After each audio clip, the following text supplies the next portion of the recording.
Interesting video में आप सभी लोगों का स्वागत है। मेरा नाम है सुधीर और इस पर्टिकुलर वीडियो में हम बात करेंगे बैंक निफ्टी के बारे में। बैंक निफ्टी का ऑप्शन चेन डाटा समझेंगे, साथ ही साथ monthly chart, weekly chart, day chart पे एनालिसिस करेंगे कि बैंक निफ्टी के लिए कौन से इंपॉर्टेंट लेवल हैं और कैसा प्राइस एक्शन यहाँ पे बैंक निफ्टी में बन रहा है। तो इस वीडियो को जल्दी से स्टार्ट करते हैं। मैं आ गया हूँ ऑप्शन चेन डाटा पे और समझेंगे यहाँ पे बैंक निफ्टी का ऑप्शन चेन डाटा कैसा बना हुआ है। साथ ही साथ अंडरस्टैंड करने की कोशिश करेंगे कि बैंक निफ्टी का monthly chart, weekly chart, day chart पे किस तरीके का प्राइस एक्शन बन रहा है और अगर यहाँ से गिरावट बढ़ती है तो बैंक निफ्टी कहाँ तक गिर सकता है, इस चीज़ को हम समझने की कोशिश कर रहे हैं। तो सबसे पहले हम बैंक निफ्टी का ऑप्शन चेन डाटा देखते हैं। लास्ट क्लोजिंग बैंक निफ्टी की आपकी आई थी 39,500 के करीब के। तो अगर हम यहाँ पे ऑप्शन चेन डाटा में देखें तो क्लियरली दिख रहा है 40,000 की कॉल पे करीब 23 लाख का ओपन इंटरेस्ट खड़ा हुआ है और पुट पे करीब 11 लाख का ओपन इंटरेस्ट खड़ा हुआ है। वहीं अगर हम बात करें 39,500 की पे, अगर 9.5 लाख का ओपन इंटरेस्ट खड़ा हुआ है यहाँ पे और 15 लाख का ओपन इंटरेस्ट यहाँ पे पुट साइड पे है। तो कॉल साइड पे ओपन इंटरेस्ट करीब करीब 9.5 लाख का है और लेकिन पुट साइड पे अगर देखा जाए तो ऑलमोस्ट डबल का ओपन इंटरेस्ट यहाँ पे दिख रहा है। इसका मतलब क्या है, 39,500 के नीचे फिसले तो फिर यहाँ पे अनवाइंडिंग का प्रेशर मार्केट को नीचे ले जा सकता है बैंक निफ्टी को। और अगर हम 39,500 को होल्ड करने के लिए कामयाब होते हैं तो हम दोबारा से 40,000 की तरफ बढ़ सकते हैं। बट फिलहाल सेंटीमेंट नेगेटिव है तो हम नेगेटिव की तरफ ही देखते हैं। अगर ये 39,500 के नीचे जाता है तो फिर यहाँ पे वीकनेस गहरा सकती है। नेक्स्ट टारगेट जो आपका है वो है 38,800 तक का यहाँ पे देखने को मिल सकता है। ऑप्शन चेन डाटा में ये चीज़ क्लियरली समझ में आ रही है क्योंकि जैसे जैसे ये नीचे जाएगा, ये जो पुट राइटर्स इतने एग्रेसिवली पुट राइट करके बैठे हैं ना कहीं ये ट्रैप होंगे और फिर इनकी अनवाइंडिंग का प्रेशर बैंक निफ्टी को नीचे ले जा सकता है।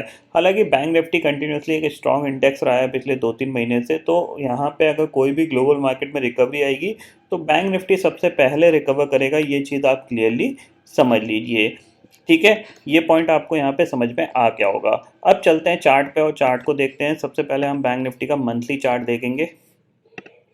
तो मंथली चार्ट पे आपको दिख रहा होगा कि ये जो मंथ है पूरा ऊपर गया, हमने एक नया लाइफ टाइम हाई बनाया और वहाँ से हम नीचे की तरफ फिसले हैं, ठीक है। क्योंकि कैंडल आप देख रहे हो ऊपर शेडो रहती जा रही है, बॉडी नीचे शिफ्ट होती जा रही है।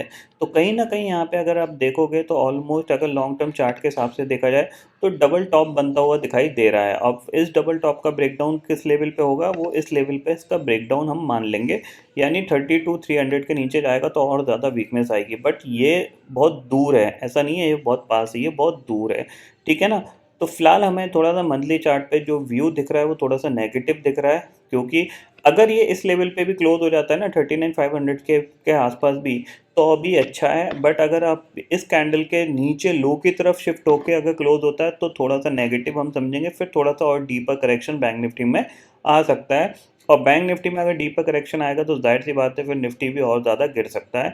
ये चीज़ आप क्लियरली समझ लीजिए। तो कहीं ना कहीं यहाँ पे मंथली चार्ट में हमें थोड़ा सा नेगेटिविटी दिख रही है फिलहाल कैंडल में, तो ये थोड़ा समझ लीजिए, थोड़ा सा बैंक निफ्टी नीचे आ सकता है, ठीक है। वीकली चार्ट पे चलते हैं। तो वीकली चार्ट पे आप देखोगे तो वीकली चार्ट पे आपको क्लियरली दिख रहा है कंटिन्यूसली यहाँ से जब ये रैली बनाई थी, अगर आप यहाँ से कैलकुलेट करोगे तो कितने वीक ये नेगेटिव रहा, 1 2 3। उसके बाद ये जो वीक है इसमें काफ़ी बड़ी कैंडल नेगेटिव बनती हुई दिखाई दे रही है। अब इसका जो टारगेट है, अब जाहिर सी बात है अगर आप थोड़ा सा गौर करोगे तो यहाँ पे जो वीकली चार्ट का जो प्राइस एक्शन था वो नेगेटिव चल रहा था, फिर जाके यहाँ पे ये पॉजिटिव बना हुआ है। तो पॉजिटिव बना हुआ है तो जाहिर सी बात है जब तक ये लेवल टूटेगा नहीं, जो कि है आपका अराउंड 37,800 के करीब का, जब तक ये लेवल नहीं टूटेगा या फिर आप राउंड फिगर में लेके चलो 37,500, तब तक इसका वीकली चार्ट पे प्राइस एक्शन नेगेटिव नहीं होगा। यानी मंथली और वीकली पे आपको थोड़ी सी वीकनेस दिखाई दे रही है, लेकिन पूरी वीकनेस कब आएगी, जब हम 37,500 के नीचे स्लिप करेंगे तब हमारे पास यहाँ पे कह सकते हैं फिर बैंक निफ्टी के ऊपर जाने के इंडिकेशन कम रहेंगे, नीचे जाने के इंडिकेशन ज़्यादा रहेंगे। तो इम्पॉर्टेंट लेवल क्या है, 37,500 के आसपास आपको बाय करके एक बार ट्राई करना चाहिए क्योंकि ऊपर से अगर हम देखेंगे तो काफ़ी हेल्दी करेक्शन हो जाएगा करीब करीब 4-4.5 हज़ार पॉइंट का, और फिर ये यहाँ से एक बार दोबारा से बाउंस करके दिखा सकता है। ये पॉइंट आपको क्लियरली समझ में आना चाहिए, ठीक है। डे चार्ट पे चलते हैं। तो डे चार्ट को अगर आप देखोगे यहाँ पे, देखो डे चार्ट पे सबसे पहली चीज़ अगर आप थोड़ा सा गौर करोगे तो यहाँ पे क्या हुआ है कि यहाँ पे एक शार्प बाइंग आई, उसके बाद हम नीचे आ रहे हैं। नॉर्मली जब भी शार्प बाइंग आती है ना, उसके बाद जब मार्केट रिवर्स करता है तो वो थोड़ा सा खतरनाक ही होता है क्योंकि अगर आप यहाँ पे गौर करोगे, यहाँ पे देखो शार्प सेल ऑफ आया, उसके बाद मार्केट ने इस लेवल के नीचे नहीं गया और कंटिन्यूसली इसने रिकवरी दिखाई है, ठीक है ना।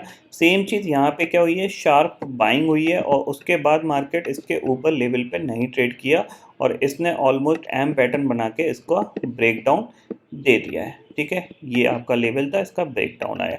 अब जो नेक्स्ट टारगेट इसके लिए क्लियरली बन रहा है वो आपके पास यही बन के आ रहा है 37,500 का। ये चीज़ आप क्लियरली समझ लीजिए, यानी यहाँ से 2000 पॉइंट का करेक्शन आ सकता है बैंक निफ्टी में। ये मत भूलिएगा, नहीं आ सकता, डेफिनेटली आ सकता है। हो सकता है आपको एक और बड़ी कैंडल यहाँ पे बनती हुई दिखाई दे सकती है। ये पॉइंट आपको ध्यान में रखना है। अगर ग्लोबल मार्केट का सेल ऑफ और बढ़ता है तो फिर ये डेफिनेटली ये चीज़ पॉसिबल हो सकती है, ठीक है। साथ ही साथ अगर हम यहाँ पे अंडरस्टैंड करें तो यहाँ पे देखो, अगर आप स्टडी मूविंग एवरेज में जाओगे तो डेफिनेटली आपका जो 50 डे मूविंग एवरेज आ रहा है वो आपका अराउंड आ रहा है 38,500 के करीब का। तो ये टारगेट के लिए तो आपको मिल ही सकता है, ये टारगेट तो आपको मिलेगा ही मिलेगा। देख लीजिए अगले 1-2 ट्रेडिंग सेशन के अंदर 38,600 तक तो बैंक निफ्टी ईजिली आ सकता है, क्योंकि इसने ऑलमोस्ट आपका काफ़ी दिनों बाद ये 50 डे मूविंग एवरेज टेस्ट करने जाएगा। अगर इसके नीचे क्लोज हुआ तो जाहिर सी बात है वीकनेस बढ़ेगी, और अगर ये यहाँ से सपोर्ट लेके बाउंस कर लेता है तो बहुत अच्छी बात होगी हमारे लिए, क्योंकि फिर बैंक निफ्टी कंटिन्यूसली सपोर्ट दे सकता है, ठीक है। अब अगर बैंक निफ्टी के लिए इंपॉर्टेंट लेवल की बात करें तो हमारे पास देखो ये सबसे इंपॉर्टेंट लेवल है जहाँ से इसने कंटिन्यूसली सपोर्ट लिया था, यानी 37,960 के करीब अगर ये एक बार भी आता है तो हम यहाँ पे एक बार बाय करके काम करेंगे। यहाँ से हमें एक सपोर्ट मिलके बाउंस बैक मिलने के चांसेस पूरे रहेंगे 1000 से 1500 पॉइंट के लिए। ये लेवल सबसे इम्पॉर्टेंट है। अगर ये लेवल ब्रेक होता है तो दूसरा लेवल आपके पास जो इम्पोर्टेंट है वो है 37,200।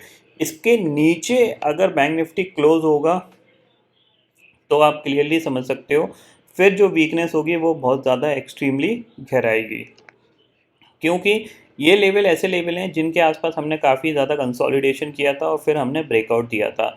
तो एक चीज़ ध्यान में रखिएगा, 37,960 से लेकर 37,300 तक का ये जो लेवल हैं बेसिकली 600 पॉइंट के, ये कंटिन्यूसली सपोर्ट लेवल हैं। इनके बीच में छोटे छोटे सपोर्ट्स बने हुए हैं, तो ये यहाँ कहीं से भी ये दोबारा से घूम के ऊपर जा सकता है। और जिस दिन भी ये 37,300 के नीचे क्लोज देना स्टार्ट किया या फिर 37,000 के नीचे क्लोज देना स्टार्ट किया, वहाँ पे आपकी सारी लॉन्ग पोजीशंस कट जानी चाहिए। फिर आप दोबारा से 3500 या फिर 32,500 तक भी जा सकते हो। ये चीज़ आप क्लियरली समझ लीजिए।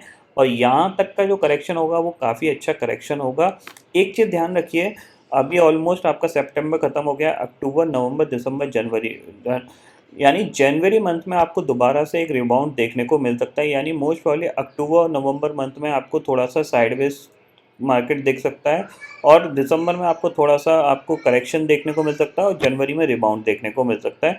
तो थोड़ा सा यहाँ पे एक्सपेक्टेशन ये है कि मार्केट थोड़ा सा करेक्शन के बाद साइडवेज जाने के चांसेस ज़्यादा बन रहे हैं। हालांकि वो बहुत आगे की बात है, बट फिलहाल हमें देखना है कल हमारे लिए क्या इंपॉर्टेंट लेवल रहेंगे। तो कल के लिए अगर हम बात करें तो देखो कल के लिए अब आप देख रहे हो जो बैंक निफ्टी में सेलिंग कैसे आई है, वन वे गिरा, उसके बाद ये धीरे धीरे धीरे धीरे नीचे की तरफ आया है। तो जाहिर सी बात है फिलहाल सेंटीमेंट नेगेटिव हुआ तो हम नेगेटिव ही सोचेंगे। जैसे इस लो के नीचे ये लो ब्रेक होता है तो हम एक बार सेल करेंगे। हमारे पास नेक्स्ट टारगेट जो होना चाहिए वो 39,000 का होना चाहिए। और जब तक ये 40,000 के ऊपर दोबारा से कामकाज नहीं करेगा तब तक हम यहाँ पे कोई भी बाइंग करके नहीं बैठेंगे, यानी कोई भी बाइंग की साइड हम काम नहीं करेंगे। 40,000 के आसपास आता है तो हम सेलिंग अपॉर्चुनिटी ही ढूंढेंगे, यहाँ पे ये चीज़ क्लियरली समझ लीजिए। और अगर 40,000 के ऊपर सस्टेन करता है देन हम बाइंग की बातें करेंगे। तो फिलहाल सेंटीमेंट क्या है, नेगेटिव है, तो हम थोड़ा सा नेगेटिव ही बात करेंगे। नीचे अराउंड 39,000 तक का आपको टारगेट मिल सकता है, ये चीज़ आप क्लियरली समझ लीजिए। और ये जो लेवल है 38,800 के आसपास का, ये आपको एक बार सपोर्ट यहाँ पे दे सकता है। तो यहाँ पे आपको एक बार सपोर्ट मिल सकता है, इस पे आपको यहाँ पे ध्यान में रखना है, ठीक है। तो ये है बैंक निफ्टी की पूरी एनालिसिस। ग्लोबल मार्केट की बात कर लेते हैं। तो ग्लोबल मार्केट में अगर आप देखोगे यहाँ पे, तो अगर आप मेजर इंडेक्सेस में जाते हो तो यहाँ पे आपको देखने को मिलेगा कि करीब करीब आपको डाउ फ्यूचर करीब 1.5% गिरा है। यहाँ पे 486 पॉइंट गिर के बंद हुआ था डाउ जोन्स। और नैस्डैक भी करीब अगर हम बात करें तो आप देख सकते हो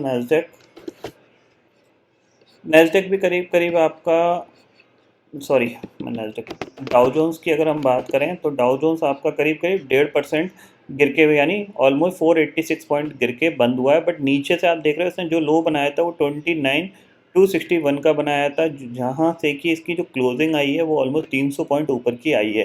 तो ये अच्छी चीज़ है कि नीचे से थोड़ी बहुत बाइंग भी आई है, तो हो सकता है ये जो बॉटम बने, मतलब सिंपल सी चीज़ है, ये उस लो को टेस्ट करने के लिए गया हो जो लो स्विंग लो इसने रिसेंटली बनाया था। अगर हम 1 मंथ में देखें तो 11% ऑलरेडी डाउन है, ठीक है ना, और 6 मंथ के हिसाब से देखा जाए तो 15% डाउन है, यानी ये स्विंग के बाद भी हमने एक नया स्विंग यहाँ पे डाउन है बना दिया है। तो हो सकता है यहाँ से ये रिबाउंड करने की कोशिश करे, क्योंकि ऑलरेडी 11-12% गिर गया है, तो थोड़ा सा इस पर ध्यान रखिएगा, ये बाउंस बैक भी दिखा सकता है। तो आई होप दोस्तों ये पर्टिकुलर डाटा आपको समझ में आ गया होगा। दोस्तों फिलहाल इस वीडियो में इतना ही है। आई होप ये वीडियो आपको पसंद आएगा। वीडियो पसंद आता है तो लाइक और शेयर जरूर करिएगा, और चैनल को जो सब्सक्राइब कर लीजिए, क्योंकि मैं सुधीर लेके आता रहूँगा हर दिन आपके लिए नए नए वीडियो। इसी के साथ शुक्रिया दोस्तों, जय हिंद।